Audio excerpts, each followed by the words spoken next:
Hey everyone, welcome back to another tutorial from Tech for Gamers. Today in this video, I'm going to show you how to change the main lobby hero in Mobile Legends Bang Bang.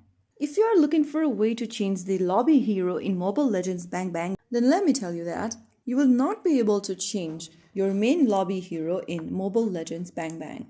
It is fixed to a default hero, which is this character over here. However, you can change the hero displayed in your profile by going to your profile icon at the top left corner, and from your profile section tap on Edit on the bottom right corner.